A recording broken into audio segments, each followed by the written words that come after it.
These episodes are just like the pure essence of the characters and what we did together. It's a project unlike anything I've ever seen before. It's so weird that it's happening, but it's so cool. I'm getting impatient for the final thing to get done just so people... Why does his hair look? So weird that it's happening, but it's so cool. The lighting makes it look like his hair is like green on the other side, but it's actually the same color. Getting impatient for the final thing to get done just so people can see it and be as excited about it as we are. Your minds are gonna be blown, y'all. Your minds are gonna be blown, y'all.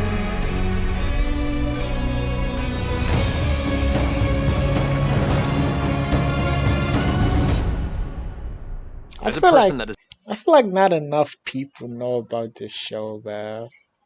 Like, I really like it, and I'm really, like, fortunate and glad that I was able to find this, but there's, like, a lot of people who have never heard of, like, Critical Role or, like, Dungeons and Dragons or even Vox Machina, you know what I'm saying? And I'm not saying you're not doing good, but, they need to get more exposure than they're doing right now because, they really deserve it. Has been a lifelong fan of cartoons. It's kind of been a dream to work on one from a production standpoint, let alone from a voiceover standpoint. And now to kind of marry them all together and have it be based on something that I kind of made up is crazy. At the end of the day, the creators of this property are professional voice actors, and seeing them working on their own disparate projects is cool, but seeing them all in one room together, it's so good. We are just a group of high-key nerds, but we also happen to be, good at what we do. It's like we're craftsmen who make tables, except we are great with voice work and now just endless improv with each other. Voice acting as a character that I created in a show that I helped create. It's both the end of a long voice acting journey and also the beginning of a new voice acting journey. Give us a couple, rolling on 45. Finding a director for this project was challenging, partially because we have very good directors as part of our cast who do phenomenal work, but we all also understood that we wanted somebody outside of the room who could make us better than we could be on our own. It was a very short list, and at the top of it, of course, was our good friend, Mary Elizabeth McGlynn. I've been directing all of these amazing actors for years. For me, creativity comes with trust, and I think we all trust each other enough to help bring out the best with each other, and there's enough respect there to make sure that this collaborative area is safe. Beyond all of us just personally loving Mary Elizabeth McGlynn, you may remember her as Zara back in Campaign 1. What? There's a new character? Who is this Zara? Is this the Everlight? There's no way, right? There's no way this is the Everlight. Because, wait, I remember someone asked what her name was, and they said they couldn't use the name due to copyright, something like that. If that's the Everlight, I kind of like this adaptation, I could say. I really like this adaptation way better than the one they used in Vox Machina. Not saying that the one they used in, Vox is like bad, but this one is like way cooler in my opinion. Unless this is like a different character, then just forget what I said. On top of just coming and doing, guest episodes for us, she actually watched the series. She would text us during the game and be like, "Oh my God, I can't believe that just happened." So she knows who our characters are and she knows where they're going. We didn't have to give her any kind of information download. She knows it and is part of it. Those few episodes that I actually got to go on as Zara in Critical Role changed my life. It changed my perspective on so many things, and it taught me how important storytelling was. It's been amazing watching her come into each one of the sessions, I don't settle us remember down, Captain get our Zara minds in in the right season space one. for where the episode is, and then just step back with her baton and just start to conduct the symphony of idiots that's in there. When we started this whole thing, playing tabletop around Matt's dining room table, we were all gathered together, the 8 of us, in a room face to face. And now recording the cartoon, we are all 8 of us in a room together, and we are creating a story together, just us 8 friends. Everybody at a mic in one room, and that energy was electric. Wait, they voiced acted themselves? Stepping into that booth the first time was obviously Very, very I mean, exciting. they did have to bring I think in all of extra us were like, people is to this like a voice joke? Delilah and Is stuff. someone like pulling a prank on us? We were giddy with excitement. The joy and elation that was in that room was something that still is carried through every aspect of this process. The energy in the room when we're recording is just like it was in those early days when we were making each other laugh, cracking each other up, laughing at each other's mistakes and flubs. It's an interesting, strange mix between extremely professional and a very filthy preschool where everyone's swearing all the time. You know, we've all been in the booth with each other in various ways in the past anyway, but it's so different when it's something that you've created. I've never been part of a show where the main cast were also more or less producers, so we have an intense amount of control with what happens. So the challenge for me with this was to distance them all from that and have them all be in the moment in the studio and just to let them run with it. Mary is so in tune with the actors. Give us one more version that's got a little of that Scanlon bounce, less earnest. She knows exactly how to get us out of the comfort zones of our character, which I think is important. We know these characters Wait, so she's the well director? that I think sometimes that can get in our own way. Having her ideas and her overall creative view and lathering that in with ours has helped us elevate our performances and bring it to the best version of it can be. 3, 2, 1. Action! Not all animation I did allows not see that actors to coming. record in group settings, but it invariably gives a Yeah, more yeah, yeah. nuanced. I noticed that because whenever you watch like animation and they show you like behind the scenes, I used to think that the voice actors recorded in the same time because so that they could hear like what each other said and like respond in like a certain emotion. Like take for example, right? If there's like a sad scene, and if the person is not like, there has to be like a certain tone. There has to be like a down tone, and you have to like match the other characters like level of like tone. I don't know if I'm making sense, but the fact that actors do not stay in the same room while you're recording is like super weird to me because it's gonna be like super hard to like match each other's vibes and stuff. So the fact that Vox Machina is like recording in the same room, they could like piggyback off each other's like tone and energy. Performance and also provides a better opportunity for chemistry to happen in the group. Yeah, We'd all way, been way better imagining it, chemistry and it was too. just That's as true. much fun and It's inspiring. like, and they and know each other beautiful too, thing so as it we makes thought it it like would a be. lot easier. Lightning in a fucking bottle. Plus, just they're the one happened that every created the time show. we got in the studio. Like That it's was so perfect. just They're the one that created the show. They know everything there is to know about the characters, and they're the one voicing. And they've known each other for like what?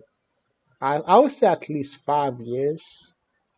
Yeah, I'm gonna go with 5 years because I don't know, them that much. So 5 years is gonna be like a guess. They've known each other for 5 years. They know like their personality and stuff, so they can use that to their advantage. The greatest thing ever. And we got to do it a couple times. And then the pandemic hit. And then everything, of course, fell apart everywhere. Oh damn! I didn't Okay, think about so the this pandemic. is where I have been doing my twinning. Recording studio. No, This is legit. This is where the magic happens. There's no way. So COVID like split up the whole production, and then they now have to do it separate, like other people do it. Man, the chemistry is not gonna be there. I mean, it's still gonna be possible, but it's not gonna feel the same. It's just not gonna feel the same. We found that we quickly had to go remote, just like everyone else. Now we do everything on Zoom through either Source Connect or IPDTL. For us on the voiceover side, we were partially prepared for that. Most of us have some kind of a rig set up at home so that we can audition. I mean, I personally had put off trying to make a good home booth for myself for years, but then suddenly, like, the world shut down, and it's funny what a little panic will do as an incentive. I had to completely re-overhaul my office in the period of a couple weeks to make it a studio. We tried to find the area of our house that was most insulated, something that didn't share an exterior wall. And for us, that was our closet and our bedroom. It already works because most of the clothes in your closet act as a natural dampener. Once more into the darkness. It was definitely hard not to feel concerned that we might be losing a piece of the magic by having to switch to a remote recording session. She has 1,000 blankets around her little spot, like a makeshift studio, so it doesn't the audio doesn't bounce off. Having to switch to a remote recording session. I really miss being able to do it all together. But thankfully, a lot of us came up in video games, so we're used to the solo recording experience, and a lot of us can still deliver at the top of our game without having other people there to play off of. We record each individual actor from home, usually one at a time, but sometimes 2 or 3 people can record together via the magic of online communication. So if there are scenes where you really want that more conversational dynamic between 2 actors, we've done sessions where Liam will stay on the Zoom call with me and he is reading his lines. That way Keyleth sounds the most genuine in her response to him. You see, that's what I'm saying. Like if they're having a conversation between each other, the response is way more genuine and way more realistic. But if it's separate, they're just gonna be saying words without the emotion aspect. Even though we're separate, there are some positives to it. Since we're recording individually remotely from different locations, we can talk over each other all we want. And it's getting picked up on 2 separate mics and the audio is totally clean. You can have a little bit more of a natural read almost. What did I say? It's not like I suggested we take a bath together or something. What? So you get a much more fun time with improvisation and laughing and reacting, and it's live and it's real. So I see that as one of the great silver linings of having to do everything at home. The other thing it sort of affords us is we get to go back and fix anything that we think is bad. So Liam will watch an episode of the show and be like, ooh, I wish I could redo that line. And we're like, hey, guess what? You can. You own a microphone, go record it. I don't know if that's a good thing or a bad thing, because I can potentially spend 10 minutes on a single line doing 15 takes because I just want to make sure that it's perfect, and we're always our own worst critic. It's turned a lot of really good scenes into excellent scenes. We've all been forced to readjust, but... That's crazy. Even the whole pandemic, they still found the silver lining. I didn't even think about that, because they get to have more options. Because if you're doing the voice recording in as a group, you only get not that many takes. But if you're recording by yourself and you feel it's not perfect, you always have the option to redo it because there's no one next to you that you have to judge your performance based on. But we've all taken that challenge. Normally in a project like this, you're kind of in the dark about things, but we all know what we're doing, what everybody else is capable of. It also helps that we've played these characters a zillion times. Performance-wise, I don't know if it has affected anything other than me just consciously knowing that I'm in a closet. It's weird to say it doesn't feel that different. We've adjusted, because what else can you do?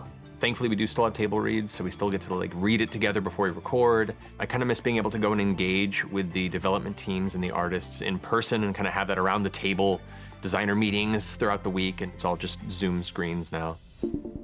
I think one of the most rewarding things for us has been casting and recording these characters that we have enjoyed and loved coming out of Matthew Mercer's mouth, but obviously because of reasons, we need to find new voices for them. I still want to hold on to some characters that I feel a connection with, so I am excited to be coming in as Silas Briarwood. He's Beyond Silas? that, popping up here and there is all sorts of random characters and NPCs in the world. There will definitely be some voices you will not be surprised to hear. Can't talk about so many things yet, but it's going to be great. When it comes right down to it, we love... I thought they were going to hire new voice actors, because there's a lot of minor characters, take for instance the King of Taldori. Yeah, they're supposed to have a new voice actor for him. Gilmore also, there's probably a new voice actor for Gilmore. Yeah, who was? I think Delilah has a new voice actor too. You know, characters like that.